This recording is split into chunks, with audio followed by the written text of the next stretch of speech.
Mas a pedido do meu Senhor vai ser tratado esse texto aqui. Eu não me lembro, não me recordo alguma vez em pregação de ter tratado tão especificamente o texto de Mateus 9, 16 e 17, tá? Cito ele muito, mas eu não me lembro de ter tratado com explicações como eu vou fazer hoje aqui. E a pedido do meu Senhor, como sempre, todo culto nessa igreja, nós vamos deixar claro para vocês aqui quais são os princípios instituídos por Ele, que um homem aqui nesse mundo deve cumprir para participar da graça dele e de sua salvação.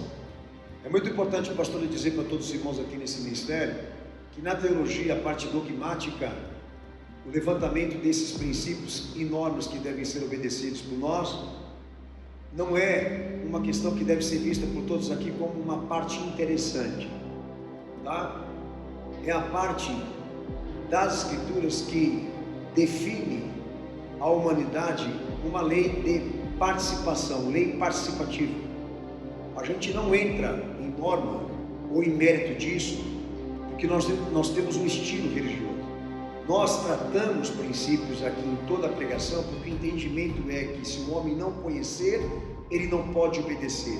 E se ele conhece, se ele sabe e não obedece, ele não participa.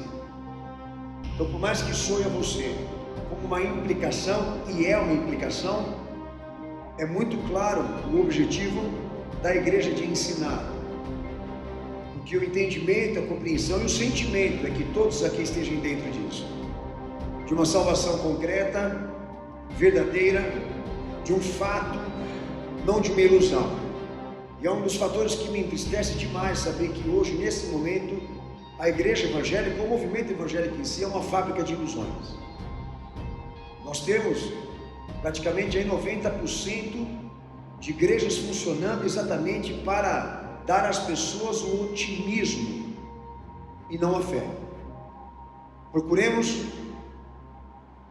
rejeitar e repudiar completamente esse tipo de atividade que fala-se do amor de Deus, fala-se da existência de uma graça e de uma misericórdia, mas sem termos, sem condições, sem princípios e sem normas. Chama a tua atenção, teologia não é isso. O estudo da palavra de Deus não pode ser tido como estilo. Nós não somos críticos desse texto. Nós somos crentes do que a Bíblia ensina e do que Jesus pregou. E é como eu vou tratar a palavra do Senhor com você aqui nessa noite, com mérito. Amém? Então não quero que soe aqui para vocês que eu estou querendo dificultar a tua vida com Deus, ou então tornar o teu caminho mais difícil. O que é bíblico é bíblico. O que ele disse está dito. E para nós o entendimento é esse. Quem aceita se salva, quem discorda se condena. Irmãos, o texto de Mateus 9, 16 e 17, para ser entendido e compreendido por todos nós, o pastor, eu vou usar um termo aqui, uma expressão que muito na Bíblia se usa, e Paulo também utilizou, que é a plenitude. Aquilo que Jesus tratou em Mateus 9, 16 e 17, ele prega exatamente isso, Cristo em nós. Jesus está querendo chegar na dimensão quando esses dois fatores se unirem, ele e o deplorável. Como isso deve acontecer? A união do Salvador com aquele que está perdido. Como isso deve ser consolidado? Como isso deve ser consumado? Não pode ser de qualquer jeito, não pode ser de qualquer forma, não pode ser da nossa forma. Precisa ser estabelecida uma união entre Cristo e o homem caído da maneira como foi definido por Ele. E é o trabalho que vai ser feito com você hoje aqui. Primeiro detalhe, eu vou deixar algumas referências aqui, João capítulo 1, 16, Efésios 1, 22, 23, Efésios 3, 19, Efésios 4, 13, Colossenses 1, 19 e Colossenses 2, 9. Jesus ele é traduzido nas Escrituras Sagradas como um tempo que Deus estabeleceu para a humanidade se salvar. O entendimento é que aquilo que ele cumpriu foi abreviado da parte de Deus para a humanidade em um tempo em que nós não podemos calcular aqui porque não há informação, mas que Deus dará chance e oportunidade e tempo para que todos tenham conhecimento disso, Cristo, e possam chegar a uma conclusão se querem ou não por Ele se salvar. E dentro dessa dispensação, desse tempo que Deus definiu a humanidade, o acontecimento Cristo, que se fez Jesus, carne, homem e história, o Salvador encarnado, o Filho de Deus, do Altíssimo, personificado, é isso que eu estou querendo dizer para você, você leu João 1, porque assim a Bíblia considera, tá? É um impacto de perfeições, de acontecimentos incalculáveis, maravilhosos e gloriosos, supra-humanos, que Deus confiou à humanidade e a beneficiou para que ela fosse abençoada por isso. O entendimento da linha cronológica disso é que Jesus ele veio a nós para um acontecimento, para um propósito, da qual o entendimento bíblico é que está acima da nossa possibilidade ou das nossas condições de pagar por isso, de merecer por isso, mas precisamos extremamente valorizar. Por isso, graça e misericórdia, porque são eventos, acontecimentos, doações da parte de Deus no Filho, que foram revelados aqui na humanidade, para abençoar o homem com essa boa notícia: a vida do Filho do Altíssimo por todos aqueles que pecaram. Então, quando Jesus ele vem debaixo da plenitude, ele vem debaixo de um testemunho, de uma obra, de uma totalidade de acontecimentos e eventos, de obra e palavra, que o propósito daquele que o enviou era se revelar por ele. Então, quando a palavra de Deus deixa claro que a plenitude é um título dele, que quando a Bíblia fala que a plenitude está endereçada àquilo que se revelou por meio dele, o propósito do Pai com o Filho era tornar o Filho a imagem plena do seu ser, da sua pessoa invisível. Então eu quero que você preste atenção no que eu vou te falar aqui agora.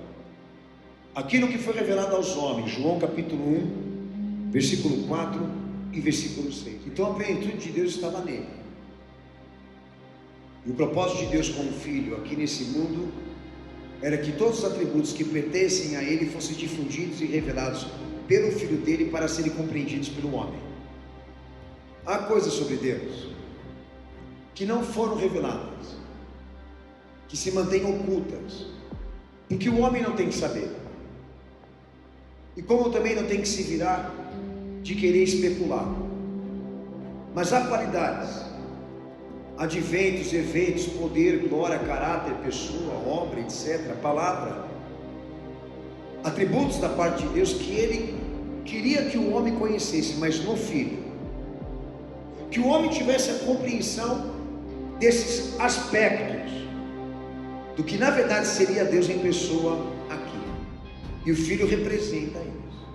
Não é uma ideia, tá? O que eu estou te falando aqui não é uma ideia, é um fato. O raciocínio é lógico, tá? Aquilo que foi cumprido nele messianicamente, homem nenhum aqui nesse mundo tem condições de atingir. Aquilo que foi revelado nele, ou efetuado por ele, não pode ser repetido por gente comum.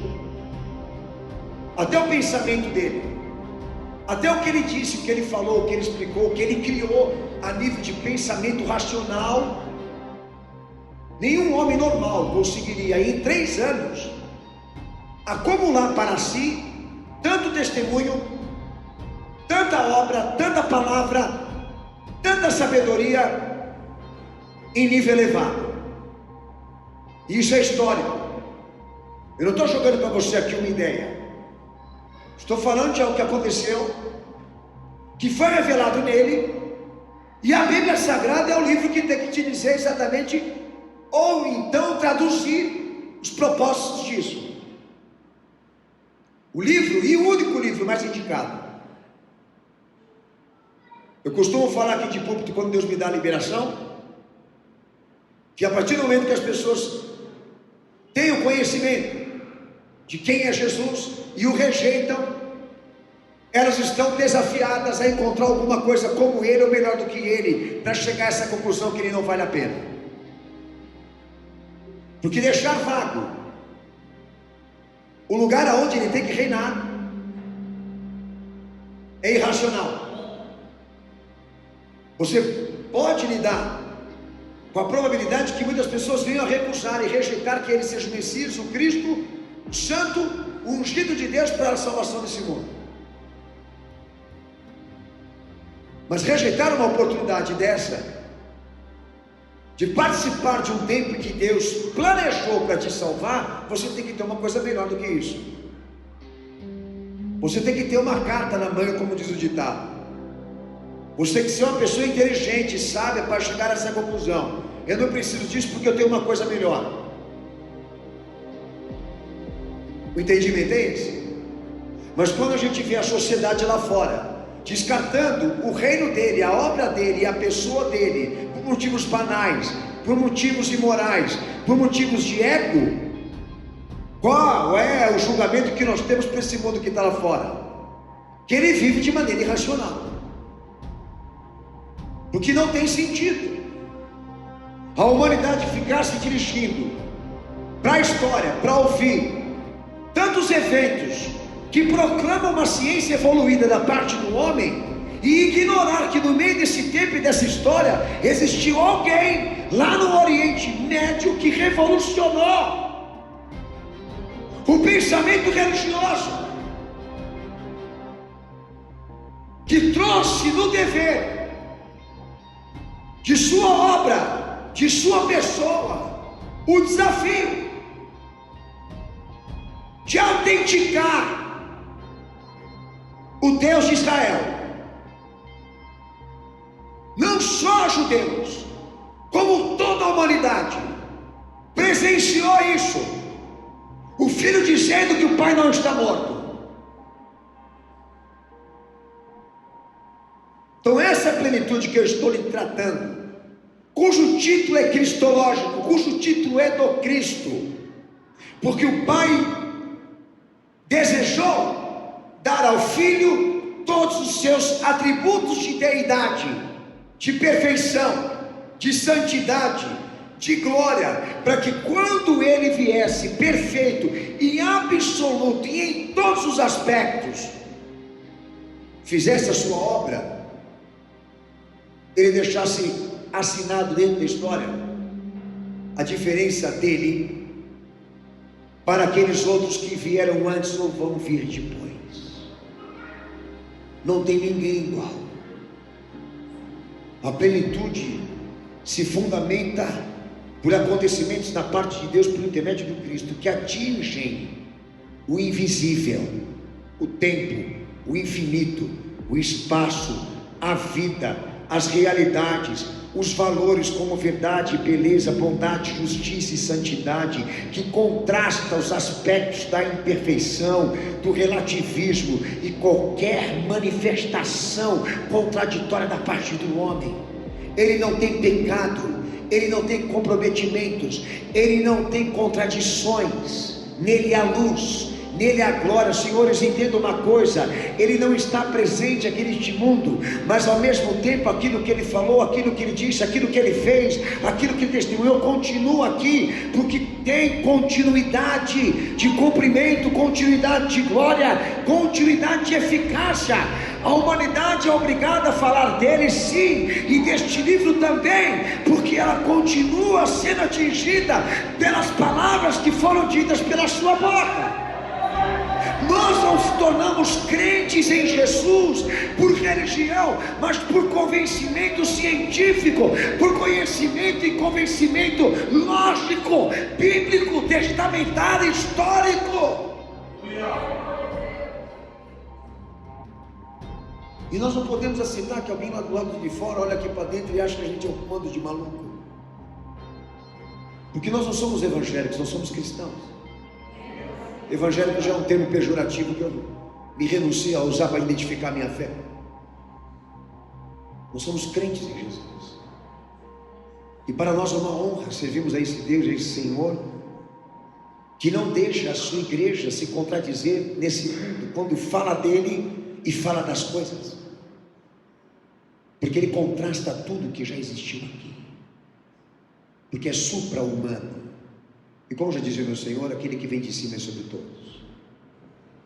Ele glorificou o Pai e não desonrou essa igreja, não a deixou órfã de argumentos, de provas, de testemunho. Mas o que me machuca é ver as pessoas desprezando a riqueza disso, a glória disso, para ficar com os despojos da imundícia dessa terra. Até que ponto Deus vai suportar isso? De que o filho seja alinhado a uma coisa qualquer. Aconteceu isso em Colossenses capítulo 1, 19, Colossenses 2, 9, quando Paulo ele vai tratar a plenitude de Cristo e a plenitude do Pai sobre ele trata de uma coisa que eu vejo hoje a igreja evangélica e a igreja sendo atingida, que é o gnosticismo. Eu não vou entrar no mérito do que seria isso dentro da história, mas para vocês poderem entender rapidamente aqui, é um pensamento religioso sem compromisso bíblico, tá? Completamente esotérico. E Paulo, ele enfrentava na igreja exatamente essa corrente de pensamento, que quando se falava de Jesus por eles reduziam Cristo a uma posição de membro da hierarquia celeste, ou seja, eles consideravam Jesus como um anjo. E Paulo vai lá e exorta no sentido para que a identidade de Cristo fosse o quê? Reconhecida. Pastor, o que na verdade tem por detrás disso, de querer reduzi-lo a uma hierarquia angelical? É simples. É só você olhar para Israel e ver o quanto custou o monoteísmo lá. Israel hoje não tem uma mediação, uma referência de mediação entre Deus e Israel, a não ser o quê? Aqueles que eles julgam sábio para traduzir a lei para eles. Que hoje para Israel e para o povo judeu é a Talmud. Um dia que você tiver um tempinho para pesquisar, pesquise. A Talmud traduz por que Israel está assim na fé. Porque permitiu que homens se tornassem a referência de sua sabedoria, ou então da forma como deveriam julgar os eventos passados que relacionam seus pais. E hoje se tornou o quê? Um centro religioso do mundo que agrega para si tantos erros e tantos equívocos e tantas contradições dentro de uma perfeição como estou te pregando. Jesus passou por lá, ele esteve lá, ali foi revelado a sua obra messiânica, mas como lá e no mundo as pessoas continuam ignorando isso. O preço vai ser muito alto que a humanidade vai pagar por não festejar com Deus a morte do seu filho e não dar ao filho a coroa que ele merece, ou o reino que ele merece dos seus corações. Mas lembrem sempre, trocar ele agora por uma coisa qualquer é um equívoco tão grande como outros que você já tenha cometido na sua vida.